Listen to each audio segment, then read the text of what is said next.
My father told me 80% of your salary will be for your sister, and the other 20% for me, as simple as that. So I laughed and said, I'll leave with 100% and you will pay your own bills, as simple as that. My father told me, 80% of your salary will be for your sister and the other 20% for me. It's that simple. So I laughed and said, I'll be taking 100% and leaving, and you too can pay your own bills. It's that simple. My name is Esteban. I'm 27 years old, and until recently, I was living trapped in a suffocating routine. It wasn't just the exhaustion from working long hours at a job that barely paid enough to survive, but the weight of a family that, instead of supporting me, squeezed me dry as if I were a money machine. I grew up in a modest neighborhood, the kind where the houses have thin walls and the neighbors know more about your life than you'd like. My mother, Marina, went to work in another country when I was 15. She was a nurse, and the opportunity to earn a better salary in Europe was something she couldn't pass up. She promised it would be temporary, that she would save enough to give us a better life and then return. But the years passed, and although she sent money from time to time, her visits became more and more sporadic. At first, I missed her so much my chest ached, but over time, I learned to live with that emptiness. My father, Gustavo, and my younger sister, Claudia, stayed with me, and without realizing it, I became the pillar of the household. At 18, right after finishing high school, I started working. There was no money for university, and someone had to pay the bills. My first job was in a packaging factory, a noisy, hot place where I spent 8 hours a day sealing boxes for minimum wage. It wasn't glamorous, but it was what was available. Every payday, I handed over almost my entire paycheck to my father. He said it was to maintain the house, the rent, electricity, water, food. I didn't question it because that's what was expected of me. I was the man of the house, right? The one who had to sacrifice. But there was something that never sat right with me. Claudia, my 23-year-old sister, didn't contribute a single cent, nothing. She worked part-time at a clothing store, but everything she earned was spent on going out with her friends, buying brand-name clothes, or paying for club admissions. While I came home with sore feet and clothes smelling of sweat, she would walk in, made up and smiling, telling stories of her nights out partying. If I asked her to help with anything, even just washing the dishes, she would roll her eyes and say, "Oh, Esteban, don't be a drag. That's what you're here for." And my father, sitting on the couch with a beer in his hand, would laugh and tell her, "Leave her be, she's young. She'll have time to worry later." My father, Gustavo, was another story altogether. Before my mother left, he worked as a mechanic, but after she started sending money, he quit. He'd say it wasn't worth killing himself working for peanuts when Marina could support us. But when my mother's money stopped arriving regularly, he never looked for work again. Instead, he became an expert at spending mine. Every time I came home, I'd find him in the yard with his friends, surrounded by empty beer bottles, laughing loudly while music blared. I once counted more than 20 bottles in a single night. Who paid for that? Me, my salary, my hours of work. I tried talking to him several times. "Dad, I need you to help with something. I can't cover everything." But he always responded the same way, with a mocking smile. "Esteban, you're young. You're strong. I've already done my share of work. Now it's my turn to enjoy life. And your sister, well, she's my princess. I'm not going to ask her to kill herself working like you do." Then he would laugh as if my life were a joke. Sometimes, when I arrived exhausted and saw Claudia going out in a new dress or my father opening another beer, I felt a rage burning inside me, but I swallowed it, not because I wanted to, but because my mother, before she left, had asked something of me. "Esteban, take care of your father and your sister. Don't leave them alone. You're the man of the house now." And like an idiot, I took those words as if they were law. Every time I wanted to explode, I would remember her voice and tell myself, "They're my family, I have to endure it." The years passed, and my life was an endless repetition of work, bills, and humiliations. But something started to change when, after 3 years at the factory, I was promoted to shift supervisor. It wasn't a big deal, but the salary was a bit better, and it gave me the opportunity to learn more about the company. It turned out I had a natural talent for organization and problem solving. My bosses noticed, and the following year, they offered me a position in the office, managing inventory. The salary doubled. Then, with time, I kept climbing. From inventory manager, I moved to logistics coordinator, and then to operations manager. In 5 years, my salary was 7 times higher than what I started with. 7 times. It was more money than I ever imagined having. But I never told my father or Claudia. Why? Because I knew that if they found out, they would squeeze every last drop out of me. So I continued to hand over the same amount as always, the equivalent of my old minimum wage salary, and I put the rest into a savings account that no one knew about. My father thought I was still earning the same, and every payday, he would ask for the money with the same arrogant attitude. "Come on, Esteban, give me the household money. Don't make me wait." I would nod, hand him the money, and stay silent. Meanwhile, my account grew, and with it, a small spark of hope. Maybe one day I could leave that house and live for myself. Despite my new salary, my life at home didn't change. I still slept in the same small room with a creaky bed and a fan that barely worked. Claudia, on the other hand, had the bigger room with a new TV that, of course, I had paid for. My father continued to spend on his drunken nights, and every time I came home, I'd find him on the same couch with the same beer, surrounded by the same friends. "Esteban, get me another one from the fridge," he'd sometimes say without even looking at me. And I, like an idiot, would obey. But not everything was so simple. Even though I was saving money, I didn't dare to leave. The promise I made to my mother bound me like a chain. Every time I thought about leaving the house, her voice echoed in my head, "Don't leave them alone." And though I hated to admit it, I still held on to the hope that something would change, that my father would see me as more than a wallet, that Claudia would realize I deserved respect too. But that never happened. The day everything changed started like any other. It was a Friday, and my bi-weekly pay had just been deposited. As always, I printed the deposit slip for my records, but I made a fatal mistake. I left it on my desk, in plain sight. Normally, I kept those papers in a folder hidden under my mattress, but that day I was so tired that I forgot. When I got home from work, I found Claudia in my room with the slip in her hand, her eyes wide as saucers. "This is what they pay you," she said, almost shouting. Her voice was a mix of surprise and greed. "Esteban, you're earning a fortune and giving us crumbs. How dare you hide this from us?" I tried to stay calm. "Claudia, that money is mine. I earn it. You two don't contribute anything, and I still pay for everything in the house. What more do you want?" She laughed as if my response was absurd. "Yours? This is a family, Esteban. What you earn is for everyone. I'm going to talk to Dad." And she ran off with the slip still in her hand. I knew a storm was coming, but I wasn't prepared for what happened next. That same night, my father called me into the dining room. He was sitting in his usual armchair with a beer in his hand, but this time he wasn't smiling. His face was red with rage. Claudia stood beside him with her arms crossed in a triumphant expression. "What's this about you earning so much and giving us the same as always?" my father said, waving the slip in the air. "Do you think you can fool me, Esteban? This is a family. We all help each other here. Why did you hide this from us?" I tried to explain. "Dad, that money is what I earn with my work. I've been paying the bills for this house since I was 18. Claudia contributes nothing. And you spend my money on beer and parties with your friends. Don't you think I deserve to keep something for myself?" My father laughed. But it wasn't a kind laugh. It was a cruel laugh, the kind that makes you feel small.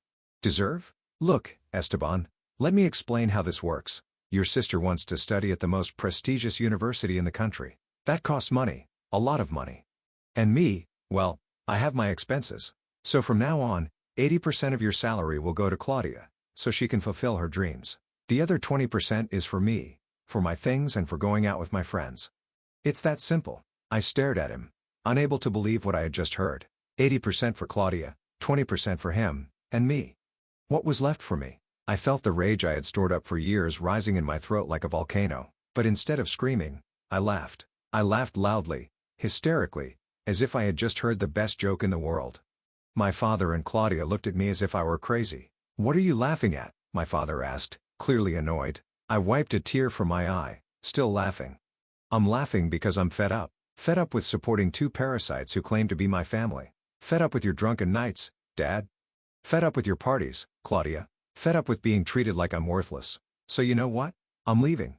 I'm leaving with 100% of my salary, and you two can pay your own bills. It's that simple." My father's face changed. The rage gave way to an expression of disbelief. "What did you say? You don't call the shots, Esteban. You have an obligation to this family. You always have, and you always will." "No," I said with a calmness I didn't know I possessed. "That's over."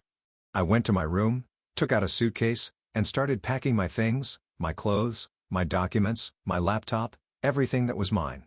My father followed me, yelling that I wasn't going to leave, that I couldn't just leave them like this. He tried to block the door, but I was no longer the same Esteban who would bow his head.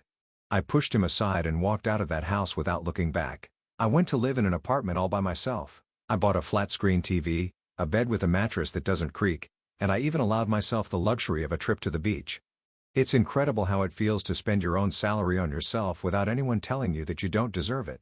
But it wasn't all peace. About 3 months later, my cell phone rang at 10 p.m. It was an unknown number, but something told me it wasn't just any call. I answered, and the voice on the other end made my blood run cold. It was Claudia, my sister, but she didn't sound like the usual Claudia. With her arrogant tone and mocking laugh, she sounded desperate. "Esteban, please, you have to help us," she said, her voice trembling. "We're going to be evicted. We don't have the money to pay the rent. Dad and I don't know what to do." I remained silent, processing her words. A part of me wanted to hang up, but another part, the one that still remembered the humiliations, wanted to hear more. "Evicted," I said in a cold tone. "And what does that have to do with me? I don't live there anymore. You two figure it out." "No, wait," she shouted, almost on the verge of tears. "We have nothing. My salary isn't enough. And Dad hasn't been able to work much. Please, Esteban, you're our only hope. If we don't pay this month, they'll throw us out on the street." I laughed. I couldn't help it. It was a dry laugh, loaded with all the resentment I had accumulated over the years. "Your salary isn't enough. How curious, Claudia. Because when you were spending it all on parties, clothes, and clubs, you never worried about the rent. And now, suddenly, I'm your savior. Where was that concern when you treated me like your personal bank?" "Please, Esteban, this isn't the time for that," she said, her voice breaking. "I know I wasn't the best sister, but we need your help. Your family. You can't just leave us like this." Before I could answer, I heard another voice in the background. It was my father, Gustavo, snatching the phone from Claudia. "Esteban, listen to me carefully," he yelled with that deep voice he used when he wanted to assert his authority. But this time, there was something different. It wasn't just anger. There was desperation. "Do you think you can just wash your hands of us and leave us on the street? You're selfish. We always gave you a roof, food, a family. And now that you're earning a fortune, you turn your back on us. That's not what a man does." I felt the rage rising in my chest, but also a strange calm. For the first time, I didn't feel intimidated. "A roof, food, a family," I said, almost spitting the words. "Let's get something straight, Dad. For years, I paid for that roof. I paid for the food. I paid for the electricity, the water, even your damn beers. And what did I get in return? Your mockery. You're made to enjoy life, Esteban, not work. Claudia is my princess. Leave her alone. And now you call me selfish." "No, Dad. You're the selfish one, living off my salary while you got drunk with your friends. Claudia is the selfish one, laughing in my face while I killed myself working." "Don't make me say it, Esteban," he interrupted, but his voice no longer had the same force. "You have money. A lot of money. We saw it on that check. You could save us. Your sister wants to go to university. She wants a future. Don't you care?" I laughed again, louder this time. "University. The prestigious university you wanted me to pay for with 80% of my salary, and the other 20% for your drinking binges. Do you remember that, Dad? Because I do. You told me, it's that simple. Well, now I'm telling you. Get jobs, pay your bills, survive. It's that simple. Don't you dare talk to me like that," he roared. But he sounded more like a cornered animal than the man who used to intimidate me. "Without us, you'd be nothing. We raised you. We gave you everything." "You gave me everything," I said, my voice turning as cold as ice. "The only thing you gave me was a promise that tied me to you like a chain. Mom told me not to leave you alone, and that's why I stayed, enduring your humiliations, your laughter, you're worthless, Esteban. But you know what? That check you saw, that money that excites you so much, is the fruit of my sacrifice, of my sleepless nights, my overtime hours, my promotions. Not yours, not Claudia's, mine. And I'm not giving you another cent." There was silence on the other end of the line. Then Claudia got back on the phone, sobbing. "Esteban, please, we have no one else. If we get evicted, I don't know what we'll do. Please, I'm begging you. We're your family." "Family," I said, and I felt the words burn in my throat. "A family doesn't use you. A family doesn't laugh at you while they bleed you dry. A family doesn't make you feel worthless. You are not my family. You are parasites. And parasites, sooner or later, have to learn to survive on their own. You can't do this to us," she cried. But I was no longer listening. I hung up the phone, and for the first time in years, I felt the weight on my chest lighten. It wasn't just rage I felt, it was justice. It was the satisfaction of knowing that after everything they did to me, they were finally facing the consequences of their actions. A few weeks later, my mother, Marina, called me, her voice full of reproach, as if I were the villain of the story. Esteban, I'm disappointed in you. How could you abandon your family? Your father and sister are going through a terrible time, and you, with all that money, just left them alone. They couldn't pay the rent, and the landlord had no mercy and kicked them out. It's your fault. I tried to explain to her with all the patience I had left. I told her about Gustavo's drinking, how he spent my salary on beer while I barely slept. I told her about Claudia, who mocked me while she spent her money on parties. I told her about the humiliations, the laughter, the way they made me feel invisible, but she didn't want to listen. There's your family, she said, with that tone she always used to make me feel guilty. You should be there for them, no matter what they've done. Not anymore, Mom, I said, my heart heavy but resolute. I'm not going to carry them anymore. If you want to help them, you do it, but I'm done. I hung up, and since that day, I haven't spoken to her again. I don't know if she'll ever understand my side, but I don't care anymore. I cut the last tie with that toxic family, and for the first time in years, I feel free, and I have no intention of going back. After a while, I found out that Gustavo now works as a taxi driver, working long shifts under the sun to earn just enough to survive. Claudia, for her part, had to hand over her entire salary to pay the bills for a smaller house they moved into. There are no parties, no brand-name clothes, no clubs, just the reality they never wanted to face. A year later, my life is my own. I'm a regional manager at the company with a salary that allows me to travel and save for my own house. My apartment is filled with things that reflect who I am. Books, a bicycle, photos from my travels. Freedom tastes like coffee on my balcony, like a morning without shouting or guilt. Now, as I look at the city from my window, I know I own nothing. I live for myself. The rage has turned into peace, justice into freedom. They are facing their consequences, and I am finally free. Subscribe for more daily stories.